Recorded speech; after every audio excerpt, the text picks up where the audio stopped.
Қайырлы кеш, қадірлі көрермен қауым, төрелік бағдарламасының бүгінгі шығарылымы сотқа келіп түскен істерге қатысты әрекеттер және оны алдын ала тыңдау тақырыбына арналмақ. Әкімшілік талап қою, оның заңдылықтарын біле бермейтініміз жасырын емес. Соның салдарынан көп ретте түсініспеушіліктер орын алып, сотқа деген сенімсіздіктің де пайда болатыны түсінікті жағдай. Өткен жылдың 1 шілдесінде әкімшілік әділет жүйесін жетілдіруге қадам жасалды. Жаңадан қабылданған әкімшілік рәсімдік процестік кодекс азаматтардың құқығын сапалы қорғап, заңның үстемдігін сақтаудың кепілі ретінде қолданысқа енгізілді. Арада 1 жылдан астам уақыт өтті. Жаңа сот жүйесінің тиімділігіне халықтың көзі жете бастады. Төрелік бағдарламасының алаңына әкімшілік талап қоюға қатысты мәселелерді талқылау үшін Ақмола облыстық мамандандырылған ауданаралық әкімшілік сотының судьясы Бақытжан Рахманбердиевті шақырып отырмыз. Кеш жарық, Бақытжан Рахматілдаұлы. Әкімшілік сотқа жүгінуге келгенде әлі де таршын жағдай беретініміз жасырын емес. Өйткені бұған дейін мемлекеттік органға қарапайым халық әлде бір талап арызбен шағымданса тауы шағылып қайтатын. Көп ретте мемлекеттік орган жеңіп шығатын сотта. Оның да түрлі себеп салдарлары бар ғой. Ең біріншіден бұл жерде заңды дұрыс білмеушіліктен орын алып жататыны да жасырын емес. Әкімшілік сотта әкімшілік іс талап қою негізінде қозғалатыны белгілі. Жалпы әкімшілік талап қою дегеніміз не? Оның негізгі мазмұны қандай? Әңгімемізді осыдан бастасақ. Дұрыс айтып отырсыз. Әкімшілік сотта әкімшілік іс талап қою негізінде қозғалады. Сонымен қатар осы әкімшілік рәсімдік процестік кодексінде көзделген мақсаттарда Қазақстан Республикасының басқа заңдарының негізінде сотқа жолданған өтінімдерде талап қоюлар болып табылады. Талап қою әкімшілік сотқа қағаз жүзінде беріле алады, немесе талап қоюшының электрондық цифрлық қолтаңбасы арқылы куәландырған электрондық құжатта беріле алады. Сонымен қатар осы талап қоюдың 4 түрі бар. Оның біріншісі дау айту туралы, екіншісі мәжбүрлеу туралы, үшіншісі әрекет жасау туралы, төртіншісі тану туралы. Әрине, талап қоюға әкімшілік рәсімдік процестік кодексте өздерінің рәсімдеу жағынан бөлек талаптары бар. Ол әрине бірінші сотқа жүгінгенде әкімшілік талапта қандай сотқа жүгінгеніңізді жазып өту керек. Екіншіден, әрине талап қоюшының деректемелері, ол заңды тұлға немесе жеке тұлға болса, түгел деректемелері көрсетілу керек. Егер оның өкілі арқылы берілетін болса, онда өкілінің толық деректемелері көрсетілу керек. Сонымен қатар үшінші, жауапкердің толық деректемелері көрсетілу керек. Егер талап қоюда бірнеше жауапкер көрсетілсе, онда әр жауапкерге қандай талаптар қойылып отыр талап қоюшы тарапынан, оның бәрі бөлек көрсетілу керек. Сонымен қатар талап қоюдың мазмұны көрсетілу керек. Және де егер заңмен бұл талапқа алдын ала сотқа дейінгі тәртіпті өту қажет туындаса, онда ол мәселеде көрсетілу керек. Сонымен қатар талап қоюшының өзіне байланысты, егер басқа да мәліметтер көрсетілу керек болса, онда оларды көрсетілу керек. Сонымен қатар әрине талап қоюға тіркейтін құжаттар да бар. Олар мысалы баж төлегенді растайтын құжат. Сонымен қатар егер талап қоюшының өкілі берсе, әрине сенімхат сияқты сондай құжаттар тіркелуі керек. Бақытжан Рахматілдаұлы, жаңа өзіңіз талап қоюдың 4 түрі бар екенін атап өттіңіз. Дау туралы талап қою, мәжбүрлеу туралы талап қою, әрекет жасауға қатысты және тану туралы талап қою. Осылардың ара жігін қалай ажыратамыз? Даулау деген талап қою ол ең көп кездесетін талап қою. Мысалы, жеке және заң тұлға ауыртпашылық тудыратын әкімшілік органмен қабылданған немесе лауазымды тұлғамен қабылданған әкімшілік акті оның құқығын бұзды деп санаса, бостандықтарын шектеді деп санаса, онда ол онымен келіспеген жағдайда дау айту туралы талап қою арызымен әкімшілік сотқа жүгіне алады. Екіншісі мәжбүрлеу туралы. Ол мысалы әкімшілік орган немесе лауазым тұлғаның тарапынан бір әкімшілік талапты қабылдаудан бас тартса, немесе олардың әрекетсіздігіне байланысты ол қабылданбай қалса, онда талап қоюшы мәжбүрлеу туралы осындай талап қою арызымен жүгінуге құқылы. Үшінші әрекет жасау туралы. Ол да осыған ұқсас, бірақ бұл әрекеттер әкімшілік актіні қабылдауға бағытталмаған. Осындай талапқа ұқсайды, бірақ әкімшілік бір әрекет жасау туралы. Әкімшілік актіні қабылдаумен байланысты емес. Төртіншісі, содан кейін тану туралы, ол құқықтық қарақатынастардың бар жоғын тану туралы талап қою арызы болып саналады. Мәжбүрлеу туралы талап қою, егер сол бір талаптар орындалмай жатса, жаңа айттыңыз, қабылдаудан бас тартып жатса, оларға қолданылатын шара бар ма? Егер әкімшілік талап арыз сот отырысы барысында өз дәлелін тапса, талап қою арызда көрсетілген негіздер, және сот оларды қанағаттандырса, әрине шешімнің негізінде, егер лауазым тұлғаның не әкімшілік органның кінәсі анықталса, заң бұзушылықтар анықталса, ол жеке қаулы шығаруға соттың құқығы бар. Талап қоюдың белгілі бір мерзімі болуы да тиіс қой. Әкімшілік рәсімдік процестік кодексте және Қазақстан Республикасының заңнамасында белгіленген тәртіп қандай? Әкімшілік талап қою арыздар бойынша дау айту және мәжбүрлеу туралы, мысалы, құжатты алғаннан кейін бір ай ішінде даулауға құқығы бар. Немесе ол әрекет оларға белгілі болған кезде. Ал егер сотқа дейінгі реттеу тәртібі белгіленген болса заңмен, олар жоғары тұрған лауазым тұлғаға немесе әкімшілік органға оны даулап жауабын алған соң қанағаттанбаса, жоғары тұрған әкімшілік органның жауабын алғаннан кейін бір ай ішінде даулауға құқығы бар. Әрекет жасау туралы талап бойынша заң бұзушылық оларға белгілі болған кезден бастап. Тану туралы талап қоюға 5 жыл уақыты бар. 5 жылдың ішінде белгілі болғаннан кейін сотқа жүгінуге құқығы бар. Сонымен қатар өздеріңізге белгілі, бізге әкімшілік сотқа сот орындаушылардың іс-әрекеттерімен келіспеген жағдайда оларға да дау айту туралы талаппен сотқа жүгінуге құқықтары бар, жеке және заң тұлғалардың. Оның мерзімі бөлек, ол сот орындаушының қаулысын алғаннан бастап, немесе оларға кеш жіберілуі мүмкін, оларға белгілі күннен бастап 10 жұмыс күнінде сотқа шағымдануға құқықтары бар. Бір жылдан астам уақыт жаңа кодекс бойынша жұмыс істеп жатырсыздар ғой. Осындай істер келіп түсті ме? Барлық санаттағы істер келіп түскен.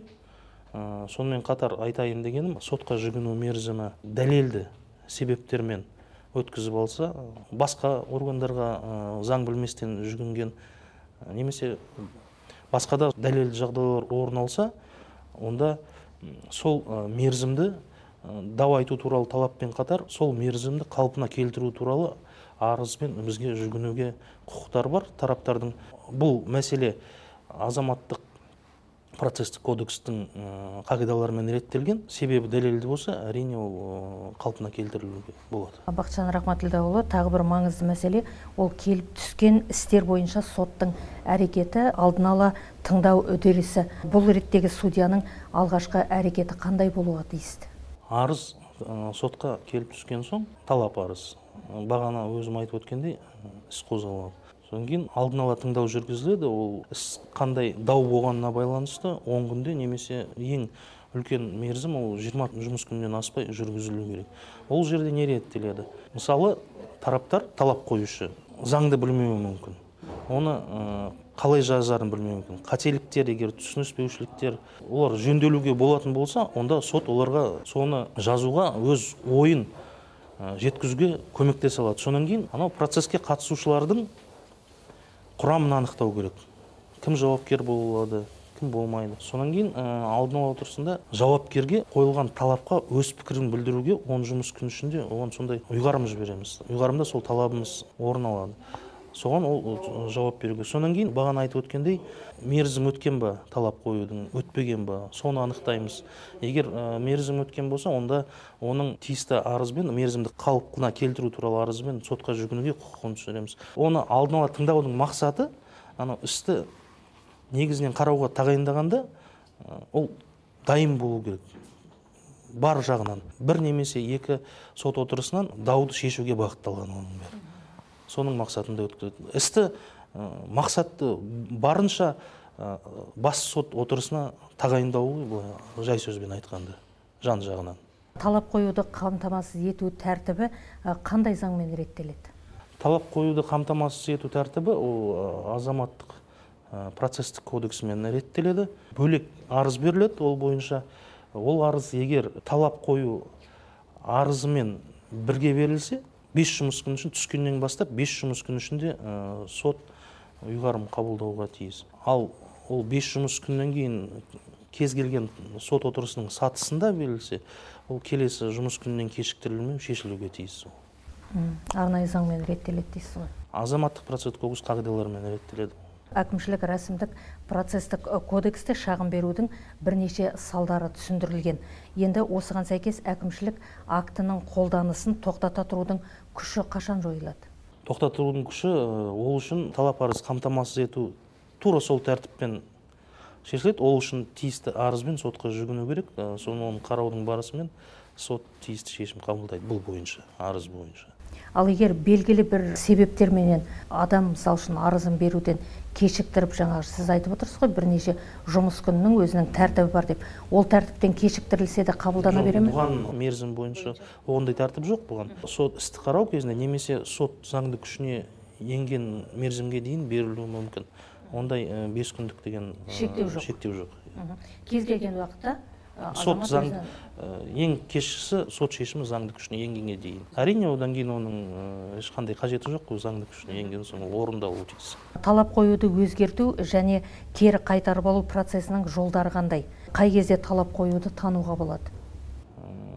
Талап қоюды өзгерту енді ол талап қоюшыға байланысты, оның өзінің дербес құқығы. Талап қоюды өзгертем десе, оған ешкім шектеу қоя алмайды, ол тек қана жазбаша арыз түрінде беріледі. Ал талап арызды тану, ол жауапкердің құқығы дербес. Сот оны қабылдай алады, немесе қабылдамайды, қай уақытта қабылдайды. Егер ол заңға қайшы болмаса, немесе өзге де басқа тұлғалардың құқықтарына нұқсан келтірмесе, оны сол кезде ғана қабылдай алады. Ол жауапкердің өзінің құқығы болып саналады. Егер сот қабылдаса, ол іс материалдарын зерделемей-ақ талап арызды қанағаттандыруға негіз болады. Алдын ала тыңдауға қатысты сот қандай әрекеттер жасайды? Жай сөзбен айтқанда, мысалы, сот орындаушылардың әрекеттерін даулау бойынша. Ол сот орындаушыға ұйғарым жіберіледі. Пікіріңізді талап қойылды, соған айтыңыз деген.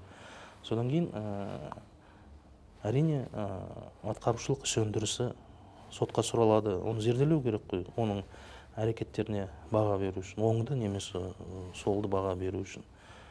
Содан кейін бағана айтып өттім, алдын ала сот отырысында сотқа қатысушылардың құрамы анықталады, қандай құжаттар керек, солар сұратылады. Әр іс дербес қой, өзгеше жақтары бар әр істің.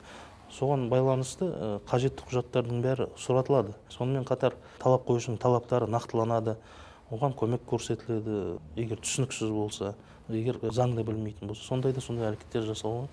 Бақытжан Рахматілдаұлы, бұл жерде жаңа сот орындаушыларға қатысты тағы бір сұрақ қойғым келіп отыр. Көбіне, мысалы үшін, сот үкімі шыққаннан кейін көп ретте, мысалы, қарапайым халықтың көп талап арыздары сот орындаушыларға беріліп жатады. Сот орындаушылар тарапынан кей кезде салғырттық танытып, оны орындамайтын әрекеттердің де бар екенін жасырын емес қой. Осы сот орындаушыларға қатысты істер келіп түсті ме сіздерге? Істердің көбісі сот орындаушылардың әрекеттеріне байланысты. Негізінен дау айту деген талап арыз болады. Түсіп жатыр, Қаншалықты қанағаттандырылды ол? Кімнің пайдасына негізінен? Қанағаттандырылғанда жағдайлар бар. Бағана айтып өттім, қанағаттандырылса, олардың үстінен қарайтын өздерінің палаталары бар.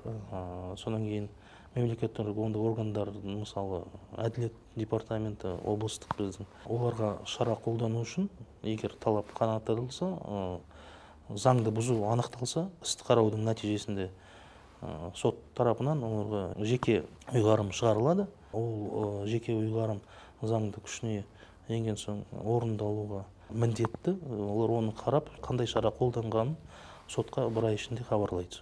Көп ретте азаматтар сотқа дейін істермен таныса алмайтындарына шағымданып жатады. Әкімшілік іс материалдарына қолжетімділік қалай қамтамасыз етіледі?